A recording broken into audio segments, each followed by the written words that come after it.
एक गांव था। वहां एक औरत रहा करती थी जो अपना जीवन चलाने के लिए कच्चा बादाम बेचा करती थी।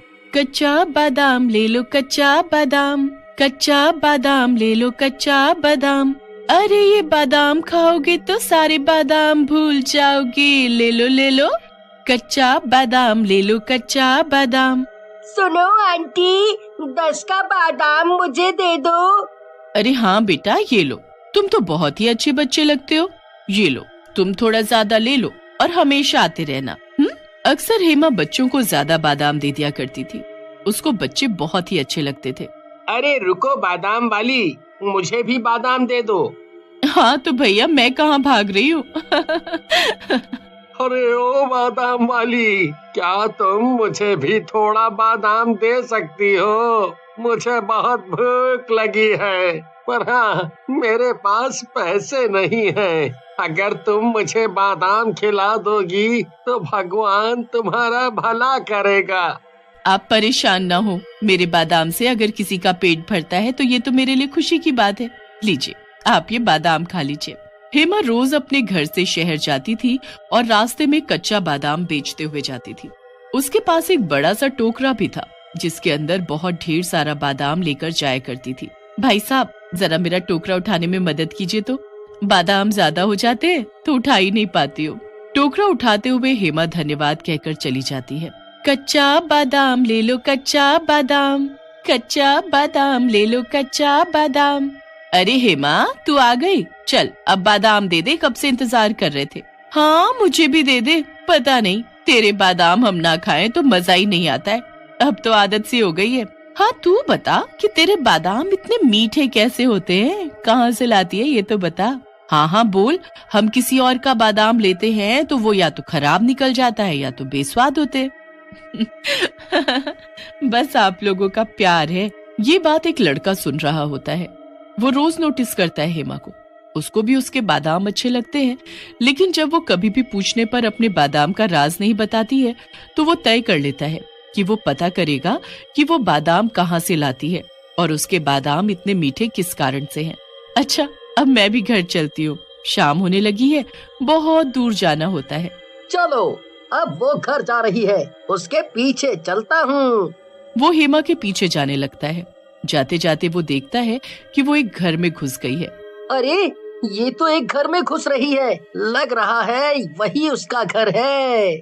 लड़का झांकने लग जाता है उस घर की खिड़की से।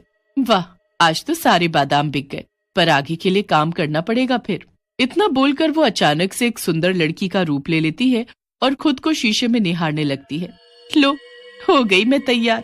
हाय, नजर ना लगे मुझे किसी की, कितनी सुंदर हूँ मैं। अब जरा चलूं शिकार करने। अरे बाप रे, अरे बाप रे, ये क्या आफत है? ये इसने कैसे किया? और अब ये क्या करने वाली है? लग रहा है घर से बाहर निकल रही है। मैं छुप जाता हूँ। फिर वो उसका पीछा करने लगता है और देखता है कि वो कार रुकवा रही है। क्या आप मुझे थोड़ी दूर छोड़ देंगे? मैं यहाँ फंस गई हूँ। वो कार चालू करता है और कुछ आगे बढ़ता है। आप जैसी खूबसूरत लड़की आधी रात में कर क्या रही है? थैंक यू, बस मुझे यहीं छोड़िए, आप भी कम हैंडसम नहीं है। अच्छा बताइए, आप बादाम खाएंगे? जी जरूर, अगर कोई खूबसूरत लड़की बादाम खिलाए तो ऐसा कौन बेवकूफ होगा जो मना कर देगा। तभी वो देखता है कि वो उसको मारकर उसकी लाश लेकर निकलती है कार से और घर की तरफ लेकर आती है। अरे मोरी मैया, इसने तो उसे मार दिया, पर अब ये क्या करती है ये भी देख लूं, तब ना जाकर लोगों को बोलूंगा कि ये बादाम वाली जिसको हम भोली औरत समझते थे वो कैसी है। इतना बोलकर वो लड़का फिर से हेमा के घर के बाहर वाली खिड़की पर झांकने लगता है। अब मेरे बादाम कल तक तैयार हो जाएंगे, फिर मैं इस कच्चे बादाम को बेच दूंगी। कच्चा बादाम ले लो, कच्चा बादाम, कच्चा बादाम ले लो, कच्चा बादाम। चलो अब यहाँ से निकलता हूँ और लोगों को बताता हूँ इस डायन के बारे में। तभी उसका फोन गिर जाता है जिसकी आवाज हेमा को सुनाई देती है। कौन है वहाँ पर? भाग वरना ये तो तुझे भी मारकर अपने बादाम को सींच देगी। जल्दी भाग, गलत ही मैंने सोचा इसका राज जानने का। चुपचाप बादाम खाने से मेरा क्या बिगड़ जाता, अब तो जान पर बन आई है। अब क्या करूँगा मैं? हे प्रभु, प्रभु बचाए रखना। तभी हेमा उसको पकड़ते हुए भयानक चुड़ैल का रूप ले लेती है। मेरा राज जानकर कहाँ जा रहा है? मैं अपना राज जानने वाले को कभी नहीं छोड़ती हूँ। मुझे मुझे मुझे माफ कर दो। मैं ये बात किसी को नहीं बताऊंगा, पर मुझे जाने दो। मुझे माफ कर दो। मुझे मार कर तुम्हें क्या मिलेगा? मैं तो ऐसे ही आ गया था। मुझे नहीं पता था तुम क्यों करती हो ऐसा। चल तुझे मैं बताती हूँ, क्योंकि आज तेरा आखिरी दिन है, तो तेरी आखिरी इच्छा समझकर मैं तुझे एक बार बता देती हूँ। वो उसे घसीटते हुए जंगल की तरफ लेकर जाती है। मैं एक घरेलू महिला थी और अपने पति के साथ सुख से रहती थी, पर लोगों को किसी की खुशी बर्दाश्त नहीं होती है ना। मेरा पति कच्चा बादाम बेचा करता था, पर जो दूसरे व्यापारी थे उनका मेरे पति की वजह से बहुत नुकसान हो रहा था, तो उन लोगों ने मेरे पति को मारकर इसी बाग में दफना दिया और बादाम का पौधा लगा दिया। मैंने ये सब देख लिया और मैं ये सब झेल ही नहीं पाई, जिसकी वजह से मैंने भी खुदकुशी कर ली। पर जब मैं जागी तो मैं एक चुड़ैल बन चुकी थी। तब मैंने ठान लिया कि अब मैं सबसे बदला लूंगी, किसी को खुश नहीं रहने दूंगी। फिर मैं लोगों को मारने लगी और उनके खून से ही ये बादाम सींचकर लोगों को बादाम खिलाने लगी। फिर वो चुड़ैल उसे एक तहखाने में बंद कर देती है। वो लड़का रोता चिल्लाता रहता है, पर चुड़ैल उसकी एक नहीं सुनती। फिर अगले दिन चुड़ैल उसे अपना शिकार बनाने के लिए तहखाने में जाती है। तुझे मारना ही होगा, क्योंकि अगर तू नहीं मरा तो लोग मुझे मार देंगे। तुम तो इतनी शक्तिशाली हो, तुमने अपने पति के दोषियों को भी मारा है, तो कोई तुम्हें कैसे मार सकता है भला? हाँ? मेरे पति को 4 लोगों ने मारा था। मैंने पहले को तो बड़ी आसानी से मारा। मैं उसके सामने एक सुंदर लड़की बनकर गई। वो एकदम ठरकी था, तो वो मेरे झांसे में आ गया। जैसे ही उसने मुझे हाथ लगाया, वैसे ही मैंने अपना असली रूप ले लिया। मेरा भयानक रूप देखकर वो हार्ट अटैक से मर गया। दूसरे वाले को मारना थोड़ा मुश्किल था। अपने दोस्त की मौत पर थोड़ा शक्की हो गया था वो। अब किसी पर भरोसा ही नहीं कर रहा था, सिर्फ अपने उन दोस्तों को छोड़कर। तभी मुझे एक तरकीब सूझी।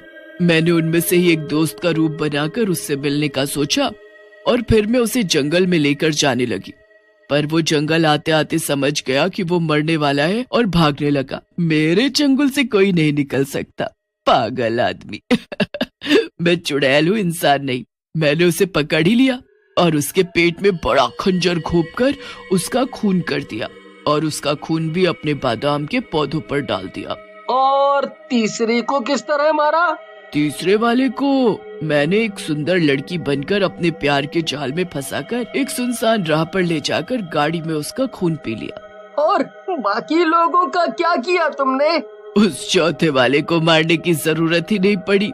उस बेचारे को इन तीनों के कत्ल के इल्जाम में फांसी हो गई। फिर क्या, कुछ नहीं। मैं क्या तेरी दादी नानी हूँ जो तुझे कहानियाँ सुनाती रहूंगी?